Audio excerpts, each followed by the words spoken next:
Bueno, muy buenos días, gracias por participar de este video explicativo sobre los temas correspondientes a la unidad 20, Derecho Espacial y Telecomunicaciones. Me voy a apoyar con una presentación PowerPoint que está cargada en la sección apuntes del aula virtual y se las presento ahora.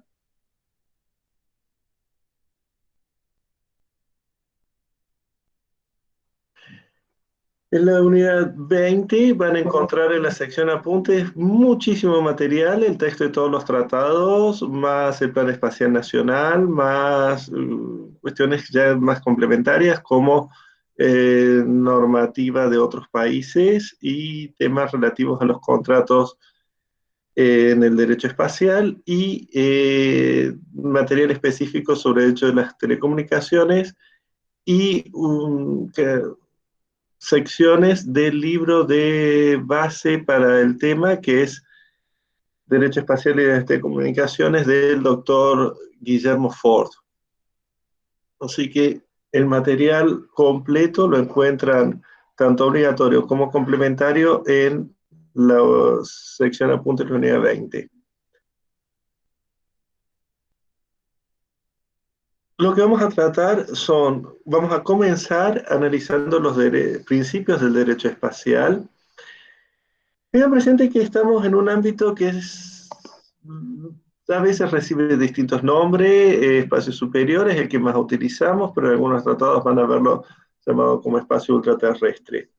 La primera cuestión a dilucidar es en qué momento se acaba el espacio aéreo donde los estados ejercen soberanía y va a empezar el espacio superior.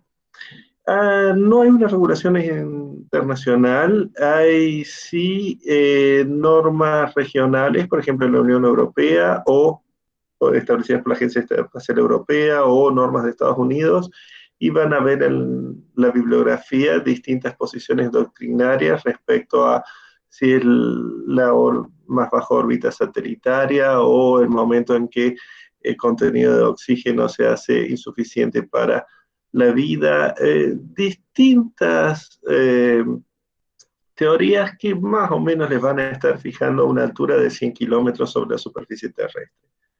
O sea, redondeando, para que se hagan una idea, ya luego lo ven en el material que está cargado en detalle, estamos hablando de unos 100 kilómetros por encima de la superficie terrestre, que se acaba este ámbito de soberanía, que es el espacio aéreo, y empieza el espacio superior. El espacio superior va a estar caracterizado, ya lo vamos a ver, por la libertad de navegación y circulación. Entonces es especialmente importante tener presente en qué momento estamos cruzando de uno a otro. Y también tener presente también que mucho de la actividad que se está desarrollando y que en poco tiempo más ya va a tener un desarrollo comercial de los vuelos suborbitales, el famoso turismo espacial, en realidad no están accediendo al espacio. No están moviéndose en órbitas entre 70 y 100 kilómetros de altura, están en ámbito de espacio aéreo todavía, así que eso está trayendo discusiones. Aún dentro de Estados Unidos, fíjense que la regulación la ha terminado haciendo sobre estos vuelos la Administración Aeronáutica, no la Administración Espacial. Vamos a hablar del objeto, del personal, de los contratos, el régimen de responsabilidad, los sistemas de telecomunicaciones. Luego. Y lo más moderno, desde el 13 de octubre ya se han firmado por una serie de potencias espaciales los acuerdos Artemisa, que son un nuevo marco jurídico encuadrado en lo que vamos a estudiar, que es el Tratado de 1967, el Tratado del Espacio, que es el Tratado Madre, pero esto es una especie de reglamentación para las actividades a desarrollar en la Luna, Marte, asteroides y otros cuerpos celestes. En cuanto a normativa principal, tenemos, y los van a tener que manejar bien, el Tratado de 1967, el Tratado del Espacio, aprobado por unanimidad y aclamación en las Naciones Unidas. Fíjense que fue previo a la llegada del hombre a la Luna. Es decir, el derecho fue avanzando más rápido que el hecho técnico y preparando un camino y un marco para que ese hecho técnico se pudiera desarrollar en un cuadro de seguridad, en un cuadro de responsabilidad y de respeto a los principios del derecho internacional.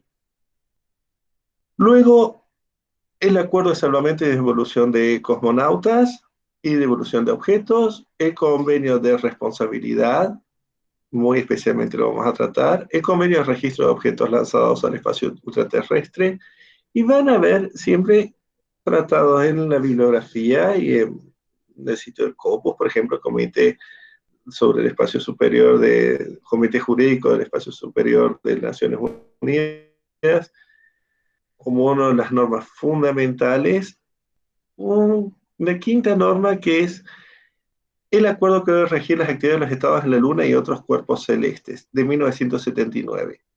Quiero marcar algo muy importante. Ese acuerdo no es un tratado, no obtuvo las ratificaciones suficientes, no está en vigor en tanto a tratado, sino que tiene el carácter de una resolución de la Asamblea General. El mismo, es decir, una declaración de voluntad. No es una norma, es una declaración de voluntad. Tiene el mismo carácter que las resoluciones que todos los años saca la Asamblea de Naciones Unidas instando a la paz entre palestinos e israelitas, o que Argentina y el Reino Unido encuentren una solución diplomática al conflicto en Malvinas. Es decir, declaraciones de voluntad. Muchos autores aquí en Argentina la consideran, más allá de que no es un tratado, parte del cuerpo doctrinario, y le asignan un carácter similar en cuanto a imperatividad a los otros tratados. En el resto del mundo, y especialmente las potencias espaciales, hablo sobre todo de Estados Unidos, Francia, Canadá, China, la India, el Reino Unido, no es así, no es así. No es así, y ya les voy a explicar por qué. El Tratado del Espacio de 1967 establece la libertad de circulación en el espacio superior. Todo Estado tiene derecho a enviar objetos espaciales, sean satélites, naves espaciales y demás, y circular libremente por el espacio superior.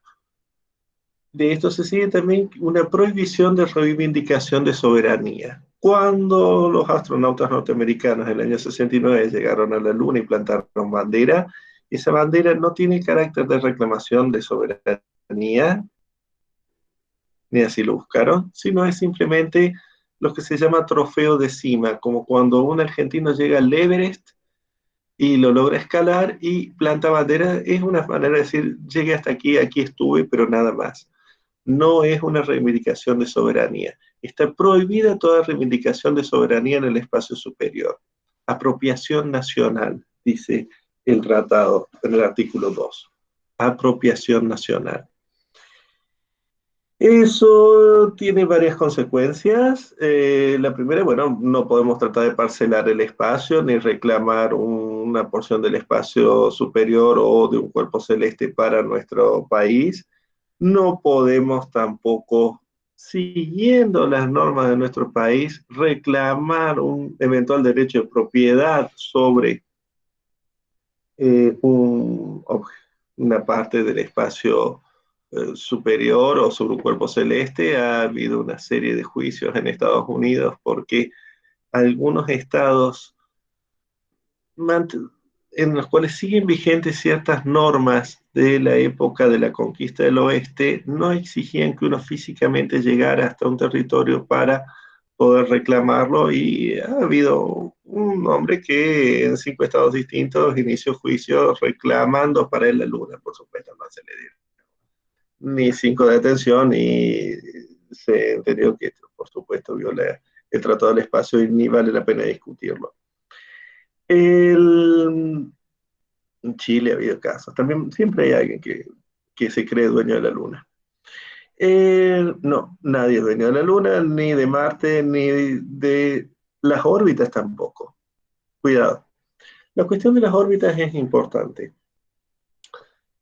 Hay ciertas naves que son transorbitales, objetos espaciales transorbitales que van a salir de la órbita, por ejemplo, las naves Apolo que fueron a la Luna o el Voyager que salió del sistema solar, pero hay otros objetos espaciales que están colocados en órbita terrestre.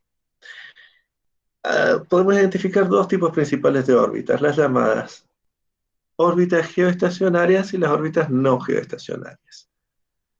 Las órbitas geoestacionarias están a unos 40.000 kilómetros de altura y por efecto de la gravedad terrestre, por los vientos solares, una serie de factores permiten que un objeto colocado en esa órbita mantenga su posición relativa sobre la superficie terrestre, sobre la línea ecuatorial. Funciona. Entonces, usted lanza un satélite y va a estar siempre colocado encima de una posición fija y va a moverse a la misma velocidad que la Tierra. Las órbitas no geoestacionarias son mucho más bajas. Respecto a las órbitas no geoestacionarias, eso no ha sido nunca un problema, tampoco un problema de saturación. Pero respecto a las órbitas geoestacionarias, varios países, Brasil, Ecuador, países sobre la línea del Ecuador, reclamaron por esas posiciones, diciendo que al estar colocados encima de esos países les correspondía soberanía. Por supuesto, no. Fue muy clara la respuesta internacional, no, porque eso implicaría también una apropiación nacional. Respecto a las órbitas geoestacionarias, insisto, es una cuestión importante porque es la utilizada por los satélites de comunicaciones principalmente y para no interferirse en las señales necesitan 2 grados de separación entre ellos los satélites. Entonces, hay un límite máximo de 180 satélites que pueden estar en una órbita geoestacionaria operando simultáneamente. ¿Cómo se reparte la disponibilidad de esos espacios? Lo hace la Secretaría de Naciones Unidas en conjunto con la Unión Internacional de Telecomunicaciones a solicitud de los estados, presentan una solicitud en función de sus necesidades de comunicación.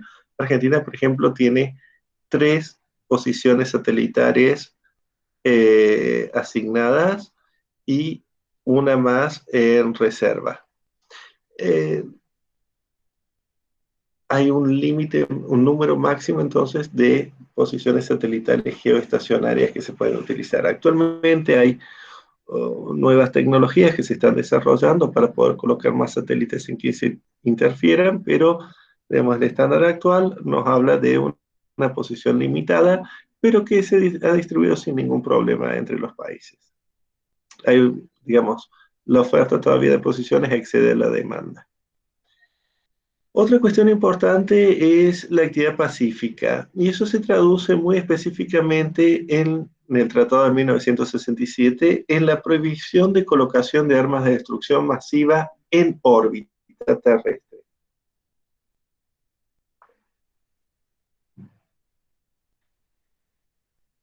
Un misil balístico intercontinental que atraviese la órbita, supongamos que despegue desde un silo en en Rusia, la antigua Unión Soviética, y ataque a Estados Unidos, va a salir del espacio aéreo, va a circular por el espacio superior, va a reingresar sobre su blanco en Estados Unidos.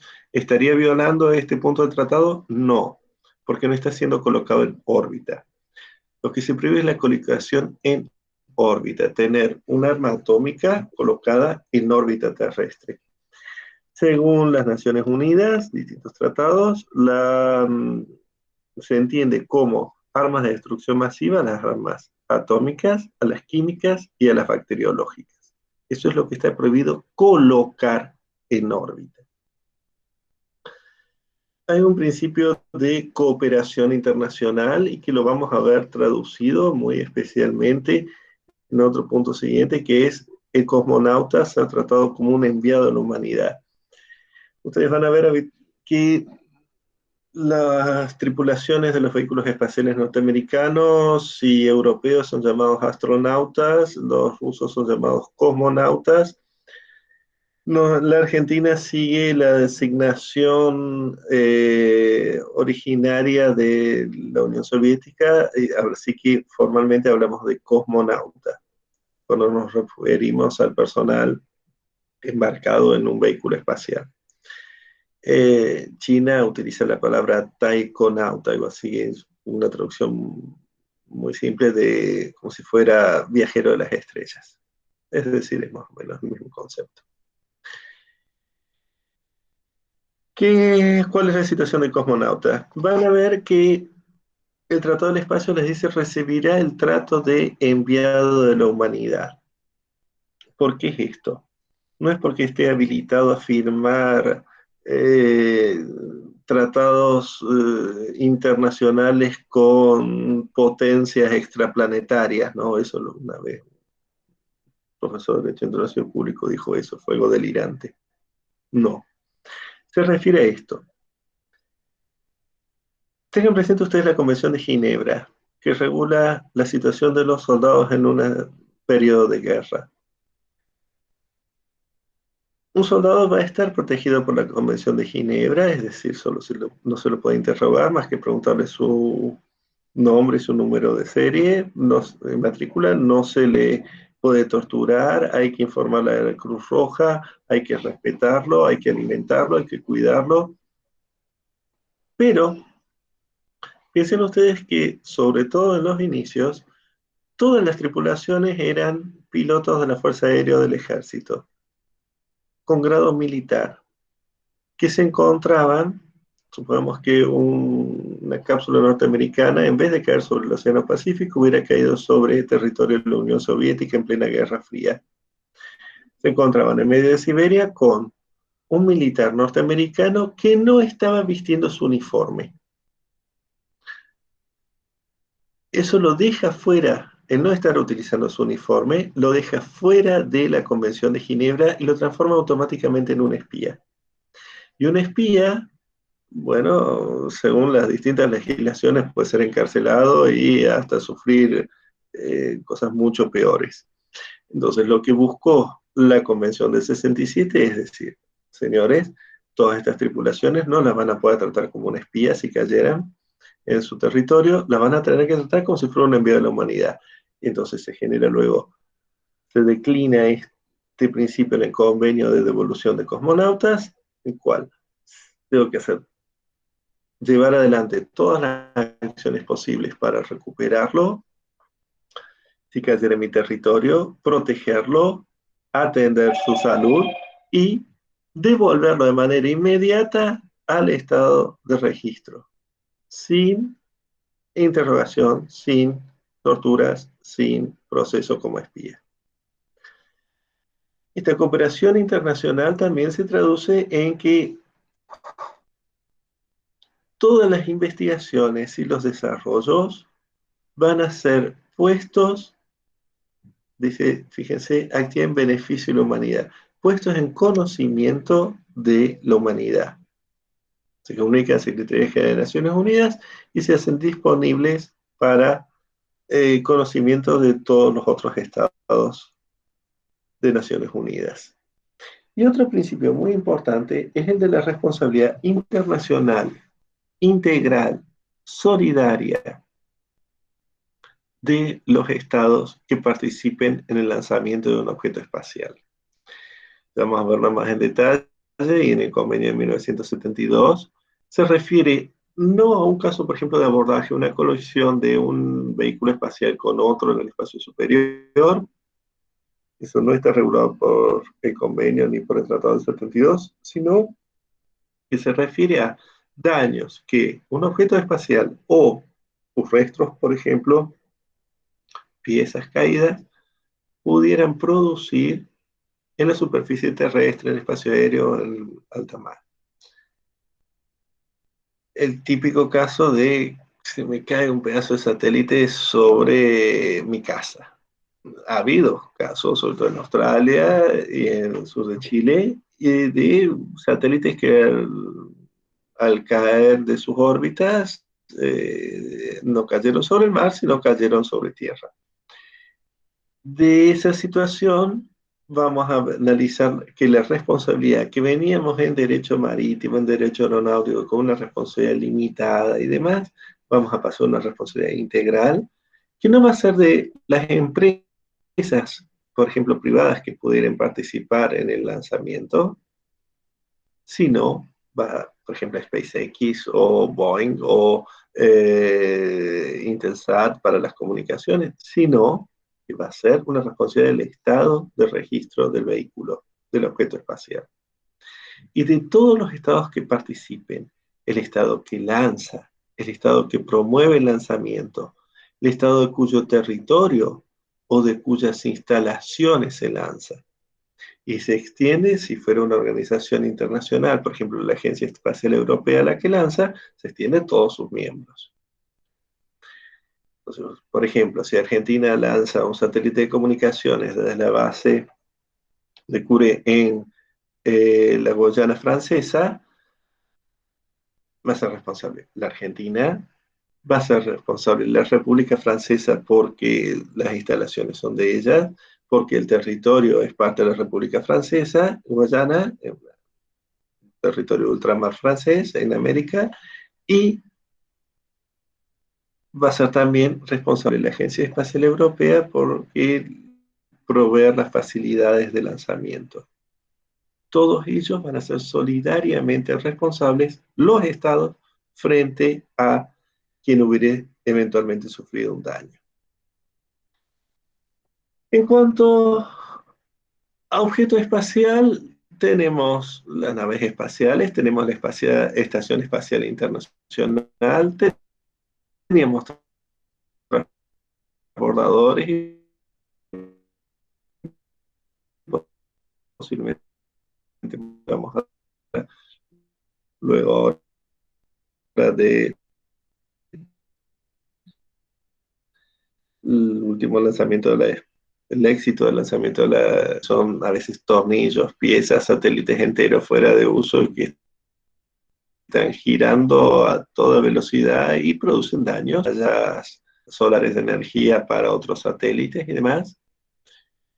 Y en cuanto a la clasificación, con lo que les hablaba, tenemos transorbitales, orbitales, satélites geoestacionarios, no geoestacionarios, tenemos órbitas terrestres medias o bajas, tripulados o no tripulados, y si bien su origen fue una actividad 100% estatal, cada vez más vamos a ver es una actividad privada, la actividad en el espacio. Tenemos meteorológico de comunicaciones, bueno, tenemos muchas clases, apoyo a la navegación terrestre, los de GPS, apoyos a la navegación marítima, constelaciones de satélites. Me voy a centrar en este instante en el tema de la responsabilidad. En materia de responsabilidad, el artículo 7 nos plantea, como les decía, que todo el Estado que parte, que lance, promueva o de cuyo territorio, de cuyas instalaciones se lance un objeto, será internacionalmente responsable por los daños causados a otro Estado. Una responsabilidad solidaria internacional de los 4 estados, fíjense, da 4 hipótesis de lo que se llama estado de lanzamiento, el que lanza, el que promueve, de cuyo territorio o de cuyas instalaciones. Vamos a verlo en el artículo, en el Tratado del 1972, cómo se desarrolla la acción de reclamación. Registro de objetos lanzados, tenemos un tratado específico y todo es. Hay una inscripción que se hace en un registro que lleva Secretaría de Naciones Unidas, pero presten atención, eso no me da el pabellón. Lo que me da el pabellón es el registro local. El registro local. Es decir, uno de estos estados de lanzamiento lo va a registrar y le va a dar su bandera.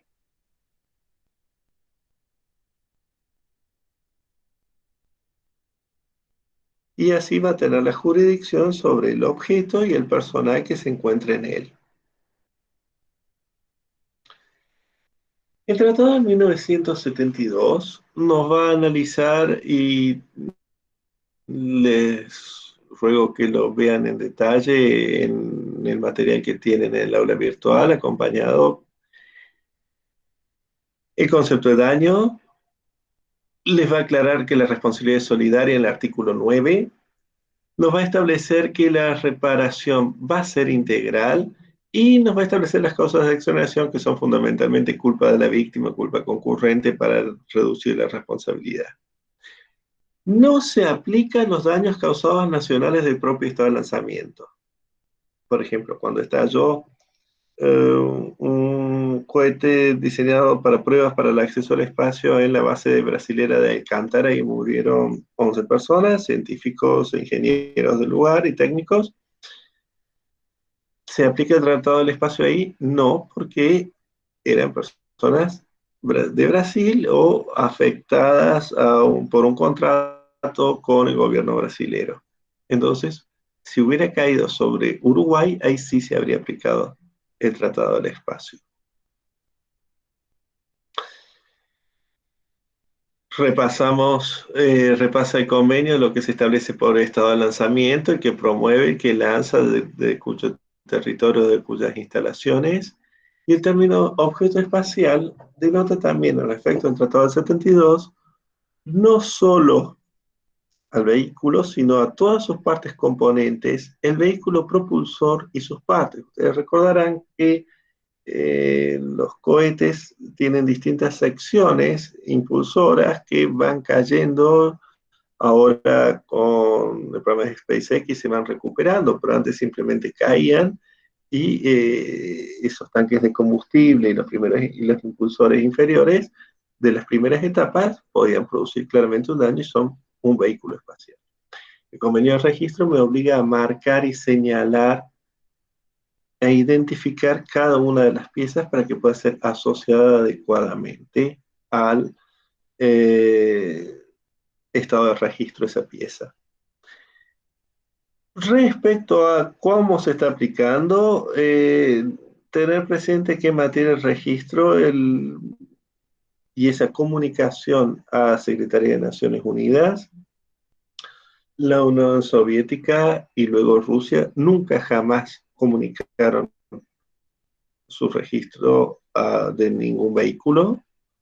Eh, Estados Unidos hace unos años tuvo un blooper cuando una funcionaria de gobierno anunciando que iba a caer un satélite de meteorología, un satélite que había fallado y que estaba en desuso, iba a reingresar a la atmósfera para alertar por posibles daños que pudieran eventualmente ocurrir. Se le escapó a decir que era un satélite de defensa cuando el Secretario de Naciones Unidas estaba declarado como satélite meteorológico. Es decir, que ese registro no es muy confiable respecto a lo que trae adentro. Es decir, hay muchas cosas que no están registradas en Naciones Unidas y eh, tampoco es necesariamente veraz todo el registro que figura ahí. Argentina tiene un sistema de registro, lo lleva CONAE. El artículo 2 establece la responsabilidad absoluta, integral del estado de lanzamiento y el artículo 5 en su primera parte nos dice que si dos o más estados participaren en este lanzamiento van a ser solidariamente responsables. Y con independencia luego de cualquier acción de repetición que pueda establecerse entre ellos. Y que esta indemnización va a basarse en principios de justicia y equidad y está obligada a pagar el Estado. El Estado paga y después eventualmente repetirá contra la empresa privada que hubiera llevado adelante el proyecto, pero es el Estado el responsable. Eh, ¿Cómo se activa? Tengan presente que lleva adelante por reclamaciones diplomáticas. El tratado dice que nada impide en este tratado que se utilicen acciones judiciales en el estado de registro. En realidad, los dos únicos estados en el mundo que tienen establecido un procedimiento de acción para estos casos, un procedimiento judicial, son Estados Unidos y la República Francesa. Es decir, son los únicos estados en los cuales si fueran parte de un lanzamiento podríamos eventualmente hacer una reclamación judicial en esos estados, sometida a sus tribunales.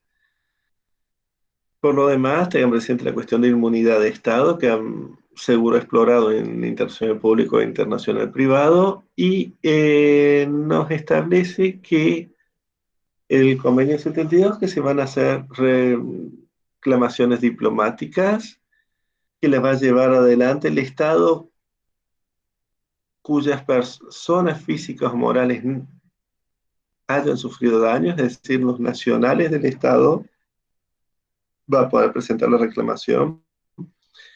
Si no logré convencer a mi Estado, por ejemplo, si soy argentino y no logré convencer a la Argentina de que inicie las reclamaciones diplomáticas, no las hiciera, podrá hacerlo el Estado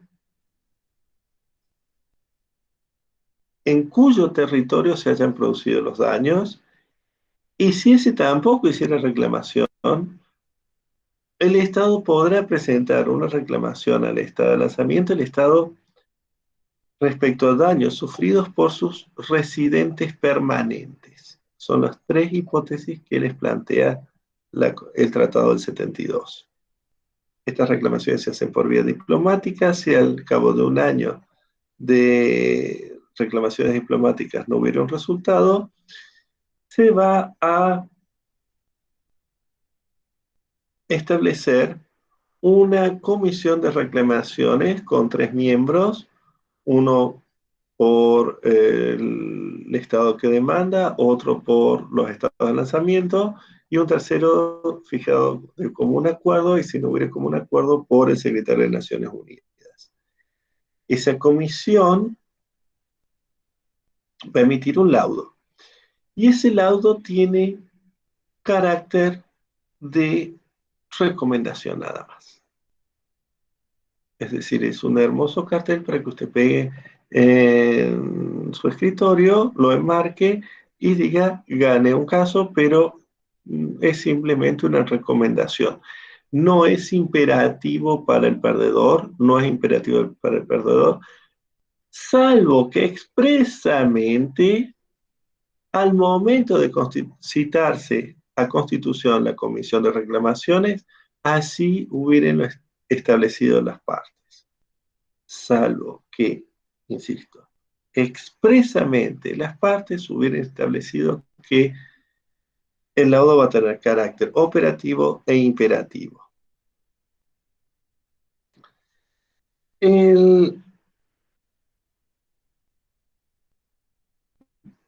¿Dudas sobre estos temas que hemos estado tratando?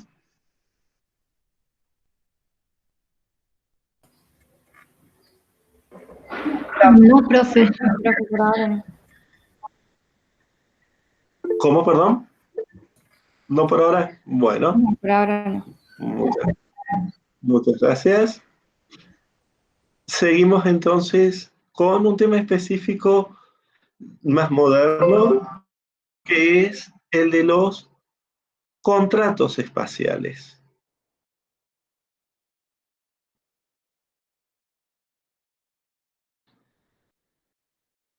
A ver, lo primero es el contrato de lanzamiento. A remarcar, no existe algo parecido a un mercado de lanzamiento, porque se trata de servicios fuera de mercado, no es un mercado donde usted puede elegir libre y fácilmente. Por esto, tanto en Francia como en Estados Unidos, están regulados por normativas.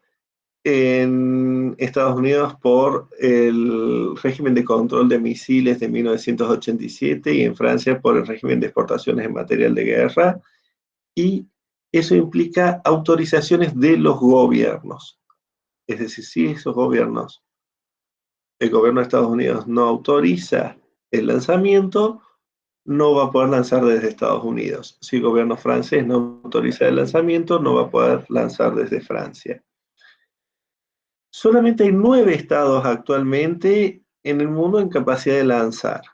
Y cuidado, no, lanzar satélites no necesariamente llegar a órbitas geoestacionarias, ni mucho menos. Simplemente lanzar. ¿Qué incluye el contrato? La lanzadera, el vector, es solo una parte del sistema de lanzamiento que incluye una serie de servicios de lanzamiento, como por ejemplo el acondicionamiento del satélite que vamos a lanzar, su colocación en el vehículo. ¿Qué ha habido en los últimos años, en la última década, y sobre todo desde la gestión Bush hijo en el gobierno norteamericano? Un interés de los estados en no intervenir en estos mercados y tratar de volverlos lo más competitivos posible.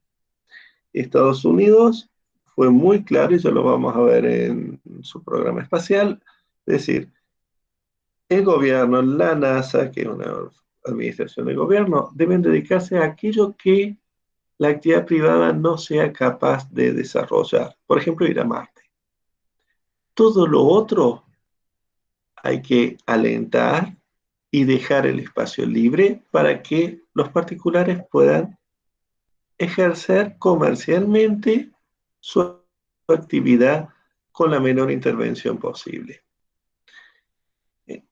Entonces, ¿hacia dónde se ha orientado la actividad de los estados? Hacia investigación básica, programas de desarrollo que se encuentran más allá de las posibilidades de mercado, como les digo, por ejemplo, llegar a Marte, investigación científica y defensa.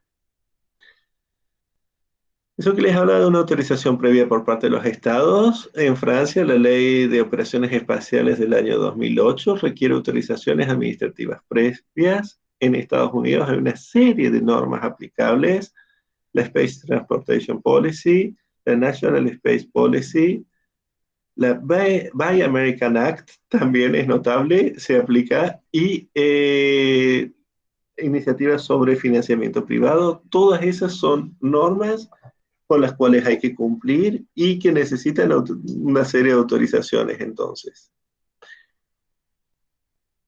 ¿de dónde se lanza? Rusia representa más del 40% de los lanzamientos, Estados Unidos un 22% y Europa un 10% actualmente.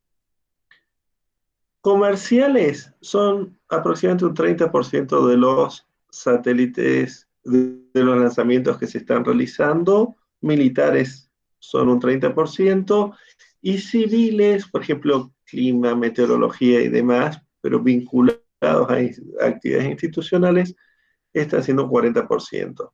Es decir, la mayor parte de la actividad sigue siendo estatal al día de hoy, sigue siendo estatal. Pero ya el comercial representa un 30%. Y el acceso al espacio de prácticamente todos los comerciales y los civiles se está haciendo ya por empresas privadas. Tenemos en el contrato de lanzamiento dos grandes etapas. Uno, la reserva de lanzamiento, que se hace unos 3 años antes de la fecha prevista de lanzamiento. Es un depósito en garantía. Y luego la segunda etapa, que es el lanzamiento en sí mismo. ¿Cuál es el objeto del contrato? Ustedes toman los contratos de lanzamiento, van a ver que dice que el lanzamiento de un satélite provisto por un cliente en la base de lanzamiento con el objetivo de cumplir la misión de lanzamiento. Muchas veces la palabra lanzamiento, pero ¿qué es un lanzamiento? El lanzamiento implica el encendido irremediable de los motores. El encendido irremediable de los motores. No es un contrato de transporte. No es una compra-venta de un cohete. Lo que buscamos es el encendido irremediable de los motores. Una vez que el señor Boeing, el señor SpaceX, el señor Lockheed Martin, el señor Arianespace logran el encendido irremediable de sus motores, en ese momento ya cumplieron con su obligación.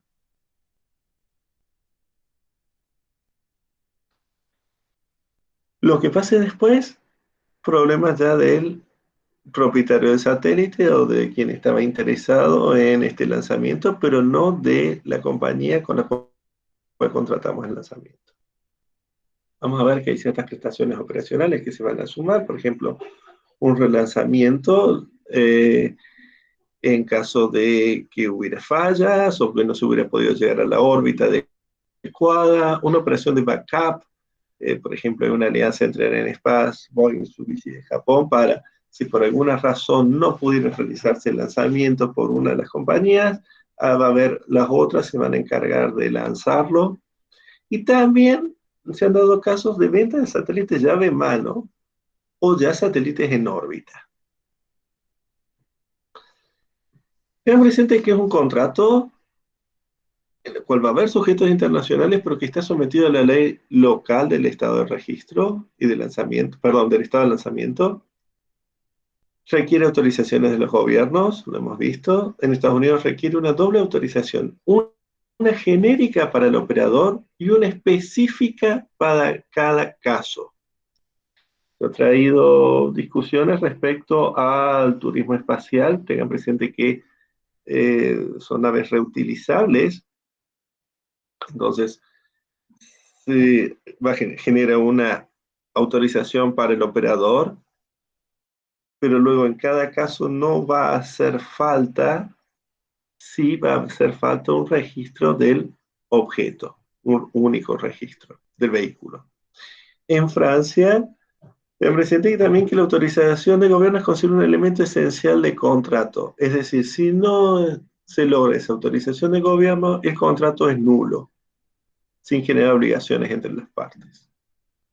Vuelvo a insistir sobre el punto de la naturaleza jurídica, no es una venta, no es una locación, no es un fletamento, no es un contrato de transporte, consiste en prestar energía o tracción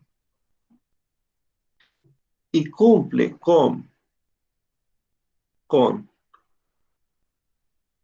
su obligación la compañía que provee el servicio de lanzamiento, poniendo sus mejores esfuerzos para lograr, mejor dicho, intentar lograr que un satélite llegue a la órbita requerida. Y la responsabilidad se agota con el encendido irreversible del cohete. Ahí se agota la responsabilidad.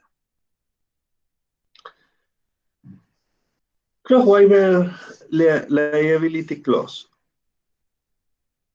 es una cláusula por la cual está inserta en todos los contratos que ustedes pueden firmar con Arianespace o con Boeing, con Lockheed, con cualquier compañía, por la cual el cliente no tendrá ninguna posibilidad de reclamación contra el operador, sus proveedores o contra otro cliente, por ejemplo, otro satélite que esté siendo llevado junto con el nuestro del mismo lanzamiento. No hay posibilidad de reclamación. Esa cláusula es obligatoria incorporarla en el contrato por las normas norteamericanas. No hay responsabilidad. Es decir, una vez que logró el encendido, ya cumplió, y si hubiera un problema, no hay reclamación posible contra el operador o sus proveedores. Estas cláusulas de exoneración, que como les digo, están impuestas por ley, por las leyes locales, benefician a toda la cadena de proveedores. Eso significa que si un cohete falló por una piecita, como es Challenger, por una pieza que valía menos de $2, yo no puedo ir hasta el proveedor de la pieza que causó la falla. No se puede. Ni contra el operador, ni contra ese proveedor. La responsabilidad de cada elemento de la cadena de valor del vehículo se acaba el momento de la recepción por parte del siguiente en la cadena.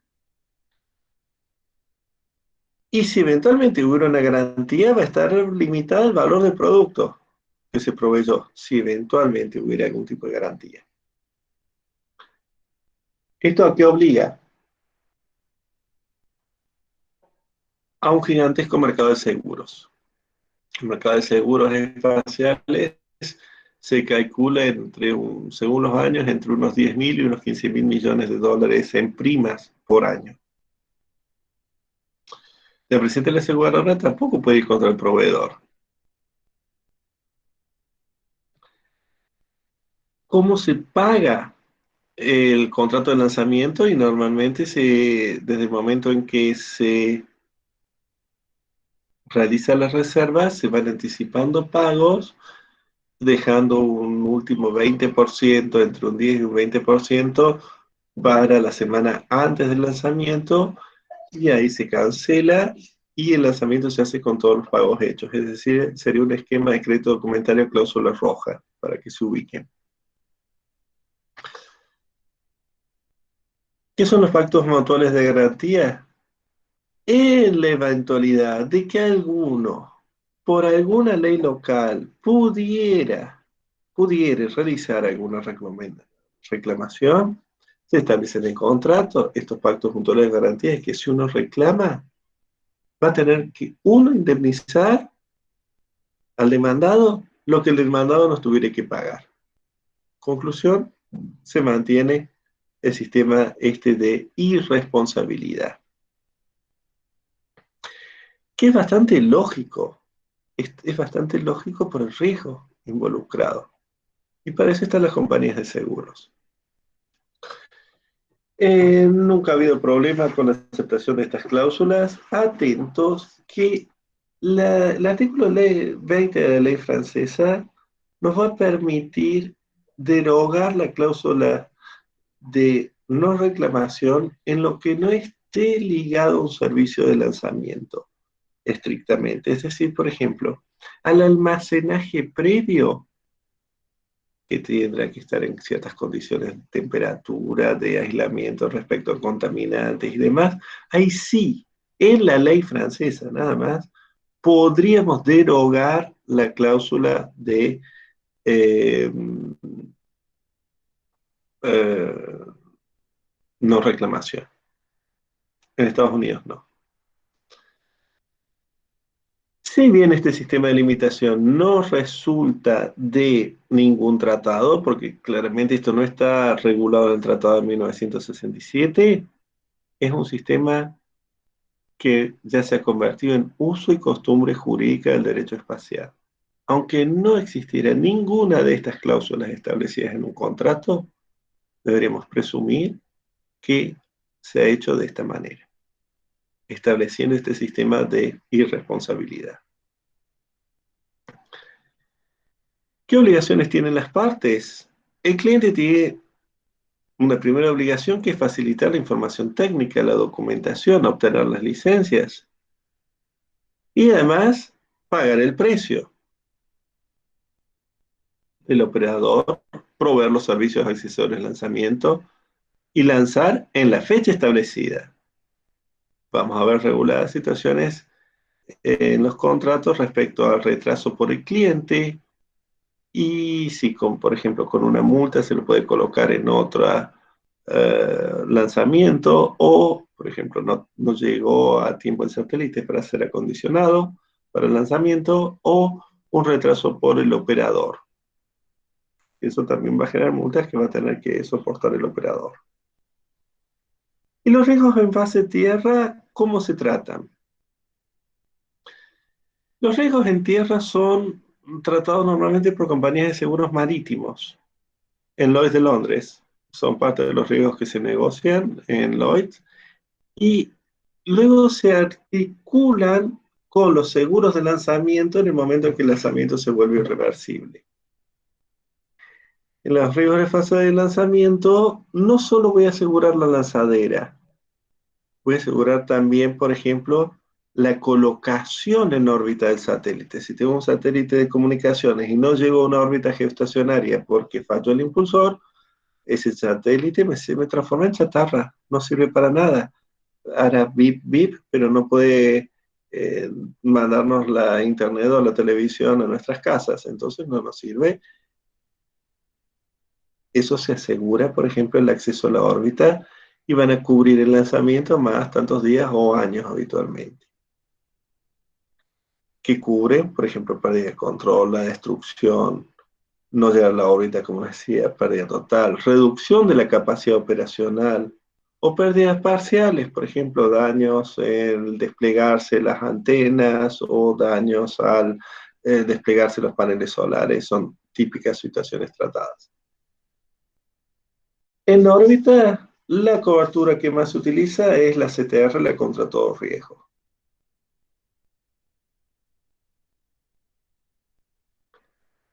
¿Dudas sobre este punto de los contratos?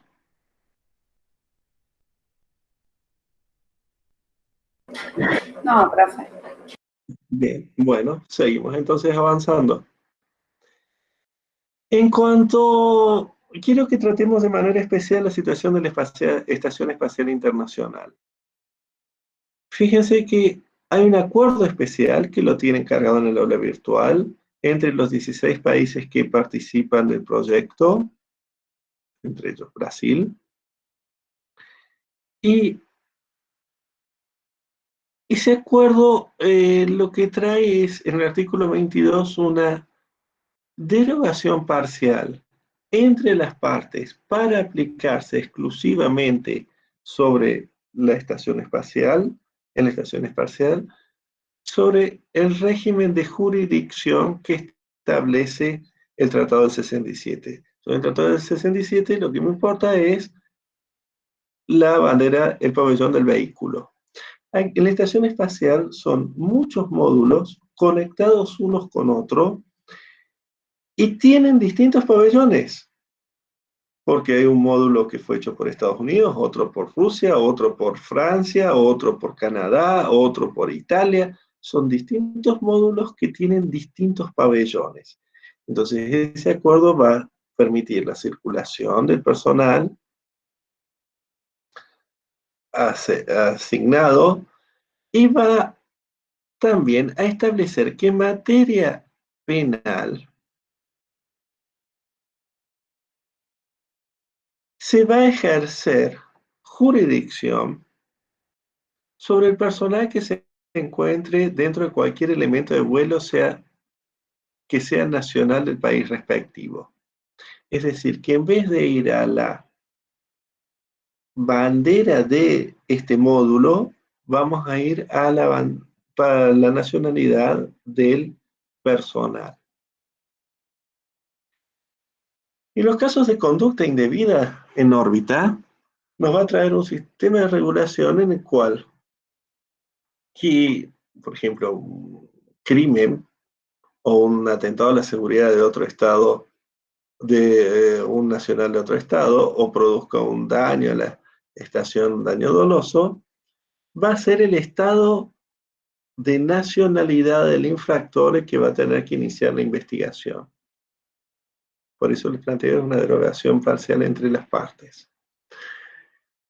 Si en un plazo de 90 días, no iniciará acciones o consintiera la intervención de otro Estado, entonces el Estado que fuera afectado podrá llevar adelante las acciones. Podrá llevar adelante las acciones. Un caso de prensa respecto a si se ha cometido el primer delito en el espacio superior. El año pasado, una astronauta norteamericana, en un proceso de separación de su esposa, ella hackeó sus cuentas bancarias, desde la estación espacial hackeó o ingresó ilegalmente a las cuentas bancarias de su esposa en tierra y parece que las afectó seriamente y eso pasaría a ser entonces el primer crimen cometido en el espacio superior. Bueno, quedó detenida y ahí tienen la noticia y está a proceso. ¿Dudas sobre este tema de la Estación Espacial Internacional? Profe, Sí, señorita. ¿cómo es el nombre del acuerdo? No llegué a anotarlo. Acuerdo IGA-ISS. Lo tienen cargado en el aula virtual, Gracias. por favor. Es todo interesante, pero les pido presten especial atención a este artículo 22.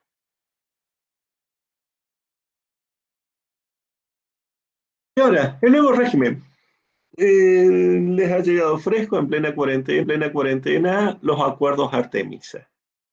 ¿La misión Artemisa qué es? La misión Artemisa es la misión para llevar vehículos tripulados a la Luna y a Marte. Y los Estados Unidos, junto con sus estados asociados en el proyecto, han lanzado una iniciativa internacional. En julio un texto se corrió a negociación con los estados partes del proyecto y que lo firmaron el 13 de octubre y ahora ha quedado abierto a los otros estados que quieran firmarlo. No es una derogación del Tratado del 67, es una reglamentación del Tratado del 67 para su aplicación en la exploración de la Luna, Marte y otros cuerpos celestes. Es decir, nada en estos acuerdos Artemisa viola el Tratado del 67, sino que pasa a dar respuestas detalladas a ciertas inquietudes que podían generarse.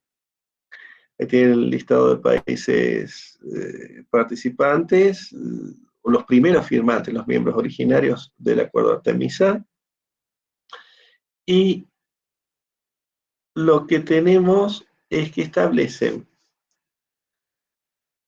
primero zonas de seguridad que van a rodear a las futuras bases lunares para evitar daños o interferencias entre los países o compañías rivales que operen en las proximidades, y establecen un marco bajo el cual de derecho internacional las empresas puedan explorar y explotar recursos.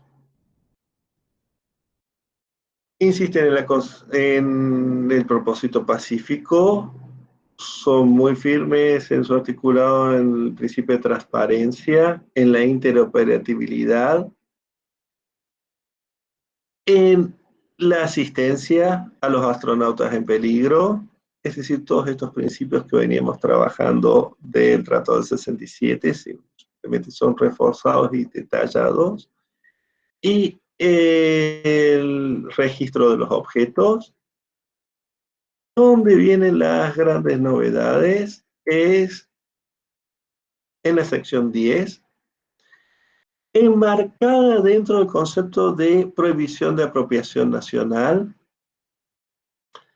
Se entiende que eso no es obstáculo para la explotación de los recursos necesarios. Ahí tiene el texto original en inglés y una traducción que le hice del artículo, estableciendo que la utilización de los recursos espaciales va a ser beneficiosa para la humanidad al proveer soporte esencial para operaciones seguras y sostenibles en la Luna y en otros cuerpos celestes.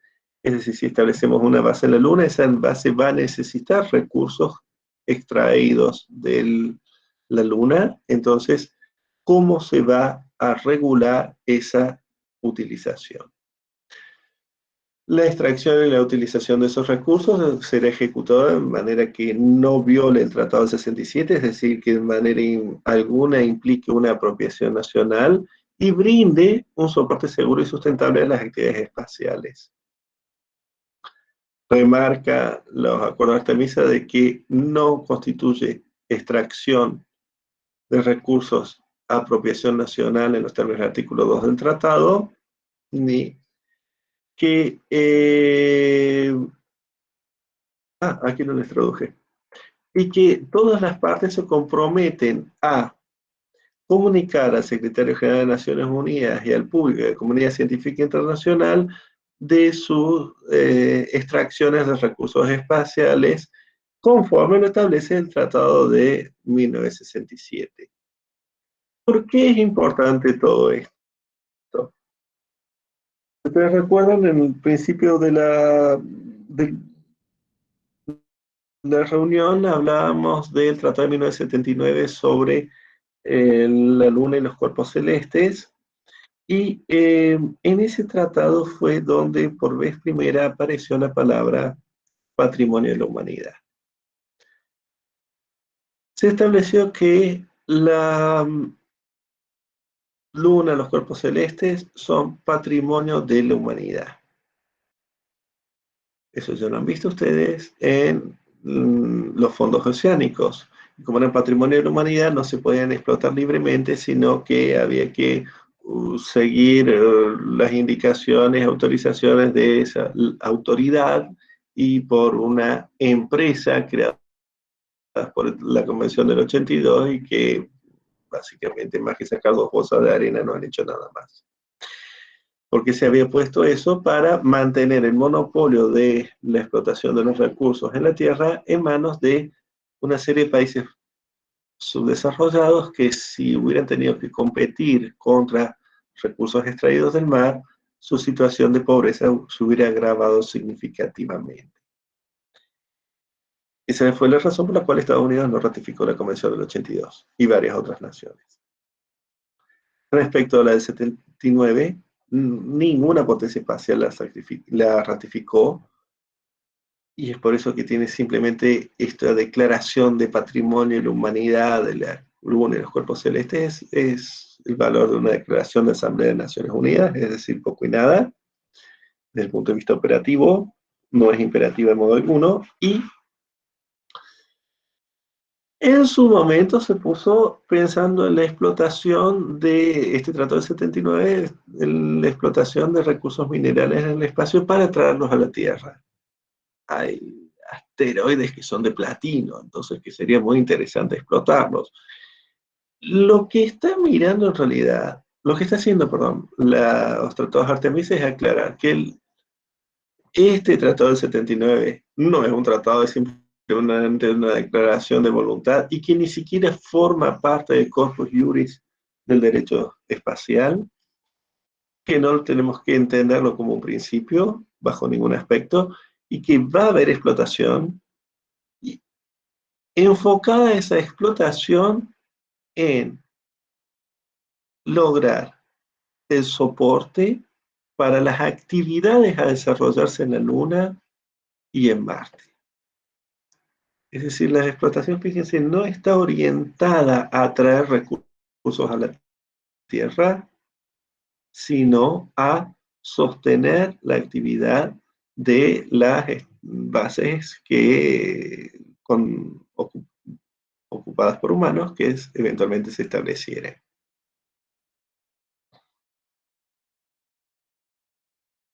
En Argentina tenemos la Comisión Nacional de Actividades Espaciales, la CONAE. Ustedes pueden entrar al sitio y van a ver que tienen las misiones y un punto muy especial, el Plan Espacial Nacional. El Plan Nacional Espacial lo tienen cargado en el aula virtual, así que no voy a entrar en detalle, pero sí a su origen y el por qué la regulación que tenemos en Argentina. Durante la década del 80 se desarrolló el misil Cóndor, un misil balístico, pero los misiles también funcionan como cohetes y para ser vendidos a Irak. Me tocó trabajar con ingenieros que se encargaban, por ejemplo, del desarrollo del manual de ensamble para los iraquíes en ese proyecto. Cuando las tropas aliadas entraron en Irak, luego la guerra del Golfo, la primera guerra del Golfo, descubrieron motores hechos aquí en Argentina, hechos en Córdoba, en Falda del Carmen, para estos misiles. Estados Unidos puso el grito en el cielo cuando vio esto. Por suerte, esos misiles nunca alcanzaron a volar, es decir, hubiera sido horroroso pensar que Irak hubiera podido utilizar estos misiles fabricados en Argentina, desarrollados en Argentina, para sus perversas guerras y ataques a población civil como lo hizo en Israel. Utilizó misiles mucho más antiguos, los Scud, y que causaron poco daño. El Cóndor sí hubiera sido algo realmente grave si hubiera volado.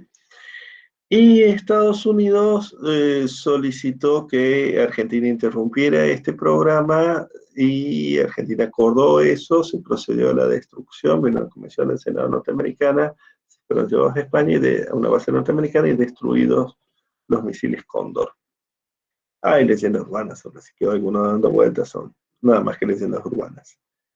Lo importante es que a cambio de suspender el programa Cóndor, Estados Unidos le dio a la Argentina participación en muchísimos programas y en muchísimos contratos que fueron el desarrollo, el sustento económico de desarrollo, por ejemplo, del INVAP.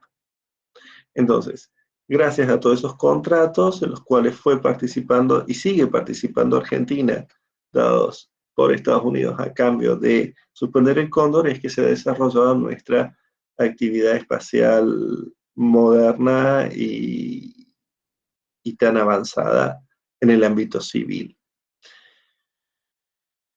Este proyecto Cóndor no había sido desarrollado dentro del marco de programas espaciales, sino dentro de la Fuerza Aérea. Entonces, Cancillería en ese momento, siendo el doctor Dittel, el ministro de Relaciones Exteriores, reclamó para ella el control de la CONAE en su momento, y se estableció, y así está establecido en el Plan Espacial Nacional, que no se puede hacer ninguna actividad en la Argentina en materia espacial si no es con autorización previa de CONAE y en la medida que esté inserta en el Plan Espacial Nacional. Es decir, si una empresa privada o una universidad o un laboratorio obtuviera, por ejemplo, un contrato para realizar una pieza de un satélite italiano, necesita para poder llevarlo adelante una autorización previa de la CONAE. Si no, no podemos hacer actividad espacial si no es con la autorización de la CONAE, que la va a dar solo enmarcada en el Plan Espacial Nacional. Es decir, un control muy firme del Estado, no solo en las operaciones de lanzamiento, como veíamos en Estados Unidos o en Francia, sino sobre toda la actividad espacial y los eventuales desarrollos que se pudieran hacer, en función de la experiencia del misil Cóndor, digamos. Se ha discutido mucho eso, para muchas universidades ha sido difícil acceder a ciertos proyectos por estas cuestiones de la necesidad de autorizaciones previas y demás, pero esa es la norma que tenemos y no hay, en principio, ningún cambio próximo sobre ella, en vistas. ¿Dudas sobre estos puntos? No, profe. ¿No? Bien. Bueno, entonces vamos al último tema, y voy rápido con esto para que ya van a estar bastante agotados, que es el tema de teledetección y comunicaciones. También se van a basar en el libro del Dr. Ford, que lo tiene encargado de hacer en la pestaña Apuntes de la unidad 20. Y vamos a tener que la teledetección se refiere a observación a distancia mediante sensores remotos. No son satélites de órbita geoestacionaria, sino son de órbita baja o suborbitales. El problema no es la en sí misma, sino el problema es que puede estar observando a otros estados. ¿Y qué voy a hacer con esa información? Un proyecto realizado en la Argentina por un profesor de esta casa, uno de los más grandes maestros que ha tenido el derecho espacial en América, que es el profesor Aldo Coca, fallecido este año, hace unos meses, por coronavirus. sobre una regulación internacional en materia de teledetección y en gran parte en base a ese proyecto se estableció una declaración de principios de Naciones Unidas que ustedes la tienen en la aula virtual, así que no voy a entrar más en detalle. Se refiere a no utilización militar ni que viole los derechos básicos del Estado que está siendo observado.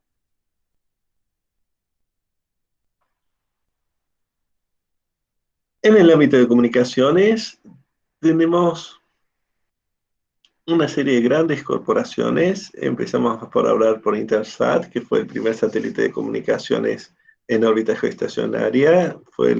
Era originariamente un acuerdo intergubernamental, una organización intergubernamental con gobernadores por cada uno de los países miembros. Argentina tenía su participación, pero los mismos Estados miembros se dieron cuenta que el ser una organización de estados limitaba su desarrollo y la transformaron en una empresa privada. Fíjense qué interesante,